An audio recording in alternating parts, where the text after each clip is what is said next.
Hello everyone, welcome to arrive online classes. This is Praveen here. आज मैं बहुत important topic के बारे में बात करने वाली हूँ, दैट इज़ इंसुलिन। ये इंसुलिन हमारी बॉडी में कहाँ बनता है, क्या इसका काम होता है, क्यों ये ज़रूरी है बॉडी के लिए, और कौन सी सेल्स इनको हमारी बॉडी में बनाती हैं। कौन सा ऐसा ऑर्गन है जो इसको प्रोड्यूस करने में हेल्प करता है, और आज की डेट में इंसुलिन की इतनी डिमांड क्यों है। आर्टिफिशियली इंजेक्शन के द्वारा जो है ये बॉडी में लोगों को दिया जाता है। आखिर क्यों, क्या ज़रूरत है, डायबिटीज़ के पेशेंट से इंसुलिन का क्या लेना देना है, ये सारे क्वेश्चंस के आंसर आपको इस वीडियो में मिलने वाले हैं। हम इसको एक बेसिक कंसेप्ट से लेके इसके हायर कंसेप्ट तक समझेंगे, कैसे ये आर्टिफिशियली कंपनीज में बनाया जा रहा है और इसकी क्यों इतनी ज़्यादा डिमांड है। सब कुछ इस वीडियो में डिस्कस करने वाले हैं, तो चलिए शुरू करते हैं। फर्स्ट ऑफ ऑल, ये इंसुलिन होता क्या है, आखिर ये चीज़ है क्या। तो स्टूडेंट्स, इंसुलिन एक ऐसा हार्मोन है हमारी बॉडी का जो शुगर लेवल को, जो शुगर लेवल है बॉडी का उसको कंट्रोल करता है। अब आपको ये भी पता होना चाहिए, क्या वो बढ़े हुए शुगर लेवल को कम करता है या फिर कम हुए शुगर लेवल को बढ़ाता है। जब हमारी बॉडी में शुगर का लेवल कम होता है तो अलग हार्मोन काम करता है, और जब वो लेवल, शुगर लेवल बढ़ जाता है तो कोई दूसरा हार्मोन काम करता है। दोनों के बारे में हम बात करने वाले हैं। ये इंसुलिन जो है एग्जैक्टली बनती कहाँ है, आइए समझते हैं एक छोटे से डायग्राम से। ये एक ह्यूमन बॉडी का रे डायग्राम से आप समझ सकते हो। यहाँ पे एक डायग्राम देके रखा है जिससे आप ये समझ सकते हैं कि ये जो यहाँ पे हमारी बॉडी की एक ऑर्गन सिचुएटेड होता है, जिसे बड़ा करके यहाँ पे दिखाया गया है, उसे समझेंगे। इसे स्टूडेंट्स हम कहते हैं, जो येलोइश कलर का आपको दिख रहा है इसे हम पेंक्रियाज कहते हैं। और ये बिल्कुल साथ में हमारे जो पेट होता है, स्टमक होता है, उसके बिल्कुल साथ में ये होता है। और लीवर के एक तरफ होता है, इसके बिल्कुल इस तरफ क्या रहता है, लीवर होता है, और इससे ऊपर वाली साइड को यहाँ पे स्टमक प्रेजेंट होता है। अब ये जो पेंक्रियाज है, इसमें जो है अलग अलग तरह की सेल्स होती हैं। एक तरह से पेंक्रियाज ग्लैंड भी एक्ट करता है, हमारी बॉडी की ग्लैंड भी एक्ट करता है, और ये इंपॉर्टेंट ऑर्गन भी एक्ट करता है। मैं पेंक्रियाज पे प्रीवियस बॉडी ऑर्गन सीरीज में जो है वीडियो बना चुकी हूँ, जिसमें ऑल डिटेल्स जो है हमने पेंक्रियाज के बारे में सब कुछ वहाँ पे डिस्कस किया है, कैसे ये काम करता है, क्या इसके फंक्शंस होते हैं। बट आज हम यहाँ पे इंसुलिन के बारे में बात करेंगे। तो ये जो पेंक्रियाज है, यहीं से इंसुलिन हार्मोन हमारी बॉडी में स्क्रीट होता है, और एक और हार्मोन इंसुलिन के साथ स्क्रीट होता है जिसका नाम है ग्लूकागॉन। स्टूडेंट, पेंक्रियाज से जब ये दो हार्मोन स्क्रीट होते हैं तो आप इस डायग्राम से एकदम इसको क्लियर कर सकते हैं कि देखिए ये नॉर्मल रेंज किसकी है, यहाँ पे ब्लड ग्लूकोज कॉन्सेंट्रेशन, ब्लड में कितना शुगर लेवल होना चाहिए उसकी नॉर्मल रेंज। अगर जो है लेवल हाई हो जाता है, इस तरफ हाई हो जाता है, तो इंसुलिन उसको कम कर देता है। Which means blood sugar level अगर हाई है, अगर शुगर बढ़ जाती है, नॉर्मली कहते हैं ना लोग कि फलाने इंसान की क्या हो गई है, शुगर बढ़ गई है, इस तरह से कहते हैं कि डॉक्टर ने कहा शुगर बढ़ गई है। तो वो होता है कि नॉर्मल शुगर लेवल से शुगर बॉडी की हाई हो गई है, तो उस समय उसको इंसुलिन के इंजेक्शन आर्टिफिशियली दिए जाते हैं। क्यों? ताकि जो उसका शुगर लेवल है वो कम हो सके। उसकी बॉडी में अच्छे से इंसुलिन प्रोड्यूस नहीं हो रही है। अगर उसकी बॉडी में इंसुलिन अच्छे से प्रोड्यूस हो रही होती थी तो नॉर्मली वो क्या हो जाता, वो नॉर्मली बॉडी उसको खुद ही लो कर लेती, उसे आर्टिफिशियल इंजेक्शन की ज़रूरत नहीं होती। सेकेंड चेंज, अगर किसी की शुगर कम हो जाए, कम हो गई, ये कॉन्सेंट्रेशन लो हो गई इस तरफ, तो ग्लूकागॉन हार्मोन क्या करेगा, उसको इंक्रीज कर देगा। ये कैसे उसको इंक्रीज करता है, कैसे डिक्रीज करता है, मैं पैंक्रियाज वाली वीडियो में ऑलरेडी डिस्कस कर चुकी हूँ। अब हम देखेंगे कि ये जो इंसुलिन है इसका स्ट्रक्चर कैसा होता है, कैसे किन चेन्स को मिला के ये बना होता है, क्योंकि स्टूडेंट्स आपके लिए ये इंपॉर्टेंट है, वहाँ से क्वेश्चन बनते हैं। ये सारे क्वेश्चन इंपॉर्टेंट है कि इंसुलिन ब्लड शुगर लेवल को इंक्रीज करता है या डिक्रीज करता है, ये सारे इंपॉर्टेंट क्वेश्चन हैं। This is diagram given in NCERT. यहाँ पे बताया गया है स्टूडेंट्स कि इंसुलिन जो है, यहाँ पे आपको एक मॉलिक्यूल ये दिखाई दे रहा है, ठीक है। इसके बाद एक मॉलिक्यूल ये है, प्लस का साइन लगा है, मतलब ये जो मॉलिक्यूल है, आप इसे मॉलिक्यूल नहीं चेन कह सकते हैं। यहाँ पे जो ये चेन है यहाँ से ये रिमूव हो जाती है। क्यों रिमूव होती है, हम अभी इसको समझेंगे।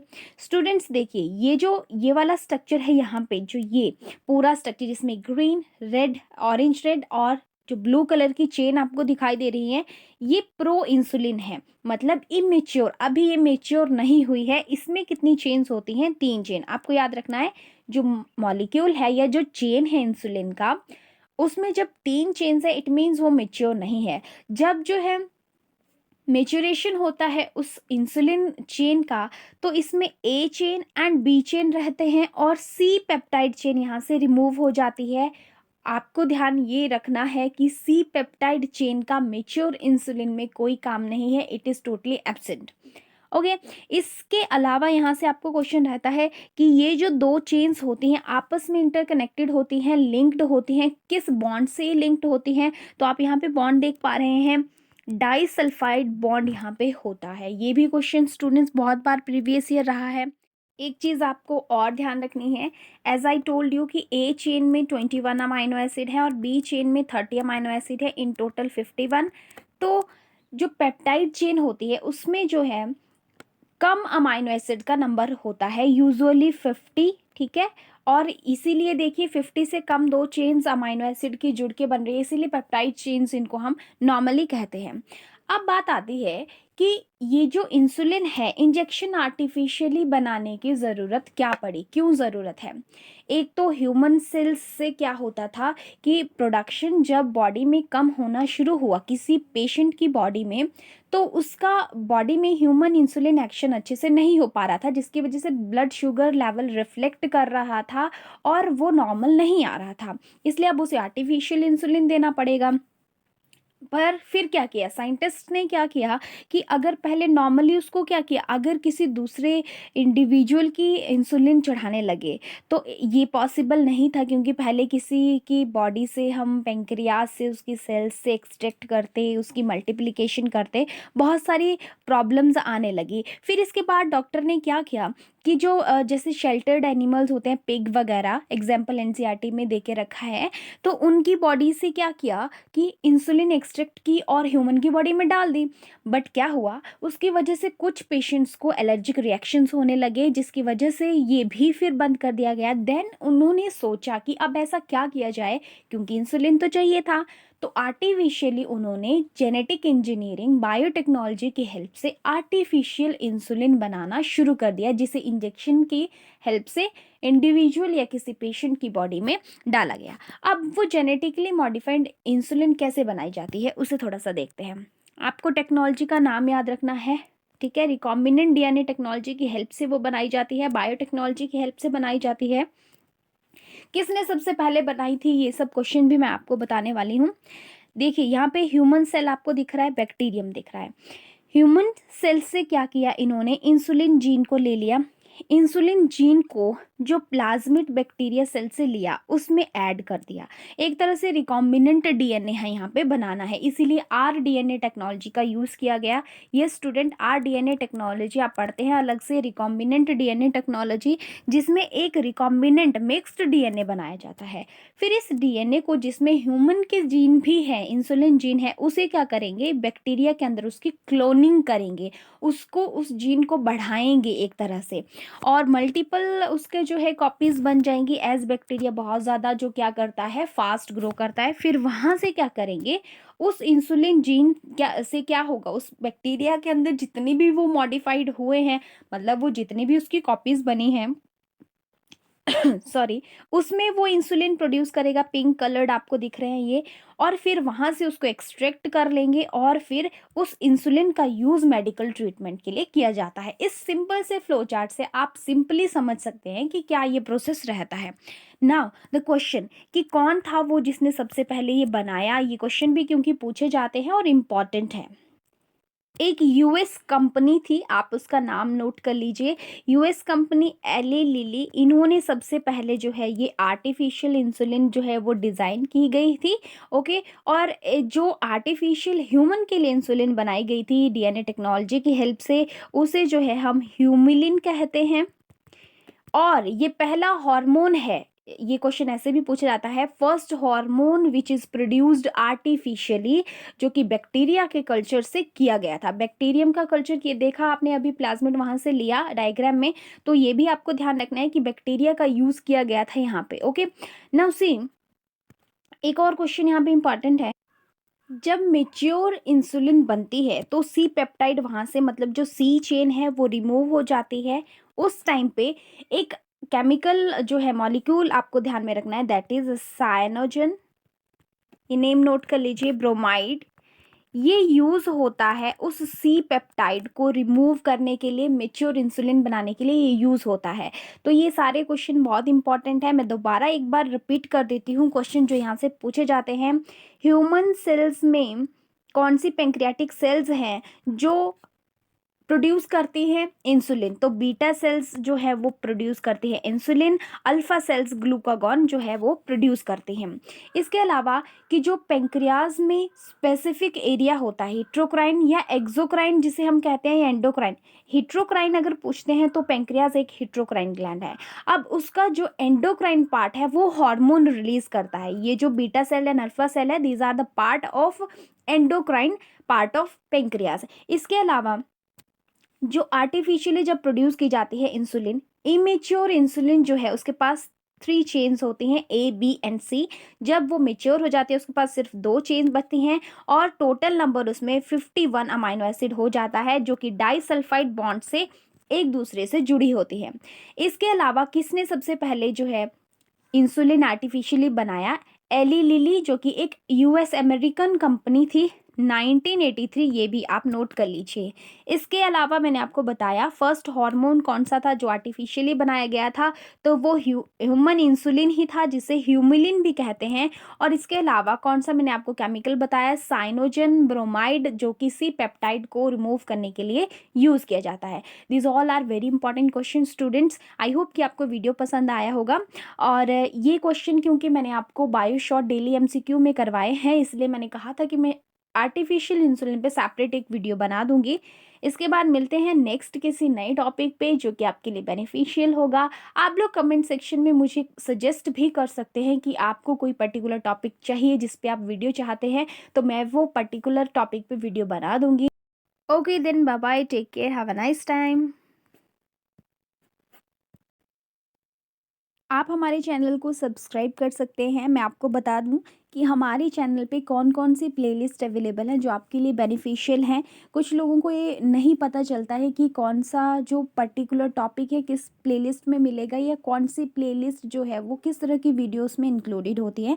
तो मैं इसमें छोटी सी शॉर्ट सेक्शन में आपको वही चीज़ बताने वाली हूँ। तो देखिए, प्लेलिस्ट में यहाँ पे आपको बायो शॉर्ट की सीरीज जो है रिसेंटली हमने शुरू की है, इसमें डेली एमसीक्यू आता है। डेली 8 से 9 बजे के बीच में आपको एमसीक्यू मिलेगा। एक एमसीक्यू उससे रिलेटेड इन्फॉर्मेशन भी उसमें रहेगी। इसके बाद हमारी जो ये बॉडी ऑर्गन सीरीज़ है, इसमें आपको जो इतने भी हमारी बॉडी के इम्पॉर्टेंट बॉडी ऑर्गन्स होते हैं उनकी सारी इन्फॉर्मेशन मिलेगी और उनसे रिलेटेड क्वेश्चंस मैं यहाँ पे करवाती हूँ। इससे नेक्स्ट हमारी केमिस्ट्री जो है, प्रीवियस ईयर क्वेश्चन की प्लेलिस्ट आपको मिलेगी। और ये तो मेरी जर्नल में पोइट्री थोड़ा बहुत लिखती हूँ, तो ये वो प्लेलिस्ट है। टॉप 100 एनसीईआरटी क्वेश्चन जो है, इसमें चैप्टर वाइज हर एक चैप्टर से 100 क्वेश्चंस होते हैं। ये क्लास +2 के लिए है, ठीक है। इसके बाद target HP TET biology section आप देख सकते हो। इसमें हम रेगुलरली 2021 के लिए हमने कोर्स किया था, सेम एज़ हम 2022 के लिए भी कोर्स जो है वो प्लेलिस्ट एक लेके आएंगे। फ्यूचर में आपको वो भी मिलेगी। केमिस्ट्री कैप्सूल क्लासेस हैं जिसमें सीरीज़ में आपको केमिस्ट्री, बेसिक केमिस्ट्री के कंसेप्ट्स मिलेंगे, कुछ +1 2 के चैप्टर्स भी मिलेंगे। बायोमॉलिक्यूल हमने कर रखा है पूरा, इसका डिटेल आपको रहेगा। कुछ HP टैट की नोटिफिकेशन सिलेबस के बारे में इसमें मिलता है। Another very important playlist that is bio booster series. इसमें छोटी छोटी वीडियोस रहती हैं जिसमें एक टॉपिक, उससे रिलेटेड क्वेश्चन, सारी इन्फॉर्मेशन रहती है जो कि आपके लिए बहुत बेनिफिशियल है, राइट। बायोलॉजिकल क्लासिफिकेशन हमने कर रखा है। टॉप 100 एनसीईआरटी क्वेश्चन, ये क्लास +1 की चीज़ें हमने इसमें कर रखी हैं। नेक्स्ट इसमें एनिमल किंगडम से सारे फाइलम हमने यहाँ पे किए हैं, उनसे related question. Okay, another playlist is, यहाँ पे HP टैट मेडिकल के जो बायो सेक्शन है उसके क्वेश्चन ईयर्स हैं यहाँ पे प्रीवियस। और यहाँ पे 9th क्लास का हमने टॉपिक्स किए हैं। क्लास +2 का रिप्रोडक्शन इन ऑर्गेनिज्म पूरा यूनिट यहाँ पे है। इसके बाद क्लास 10 की बायोलॉजी NCERT CBSE दोनों है। और इसके बाद ह्यूमन फिजियोलॉजी जो क्लास +1 से टॉपिक्स हैं वो इसमें कर रखे हैं। तो ये सारी इंपॉर्टेंट प्लेलिस्ट जो डेफिनेटली आपको हेल्प करेंगी to crack your exam competitive point of view से, एज वेल एज आप क्लास +1 क्लास +2 9 10th के स्टूडेंट हैं वहाँ पे भी आपको हेल्प करेगी। तो यहाँ पे थोड़ा सा डिटेल मुझे देना था क्योंकि कुछ ऐसे मुझे क्वेश्चंस और मेल्स मैसेजेस आए थे जहाँ पे ये क्वेरीज थी, तो मैंने ये थोड़ा छोटा सा वीडियो बनाया जिसमें आप ये चीज़ें देख सकते हो कि कहाँ कौन सी चीज़ एग्जैक्टली प्रेजेंट है। और अगर आपको कॉन्टेक्ट मुझे करना है तो आप चैनल के अबाउट में जाके यहाँ पे हमारी सारी इन्फॉर्मेशन है।